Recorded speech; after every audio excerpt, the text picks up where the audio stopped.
Want to send money abroad from your TD bank account using Worldremit? Let's find out how. First, Worldremit is a popular online money transfer service available in many countries. Check if the country you wish to send money to is supported on the Worldremit website or app. Good news, you can use your TD bank account with Worldremit.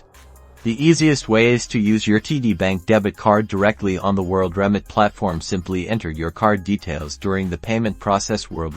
It also accepts credit card payments. Now, if you prefer a direct bank transfer from your TD account, Worldremit might offer this option depending on your location. In most cases, you will need to manually transfer from your TD bank account, and you will be prompted with the recipient details from Worldremit. Be prepared to complete Worldremit's verification process. This might involve uploading a copy of your ID and proof of address. This is to keep your money safe. Keep in mind both Worldremit and TD Bank have daily transfer limits. Make sure your transaction amount is within these limits to avoid any delays or declined transactions. TD Bank may also flag unusual activity on your account, especially for new recipients. If you run into any issues, contact Worldremit's customer support or TD Bank directly. They can help you troubleshoot any problems with your transfer. That's all there is to it.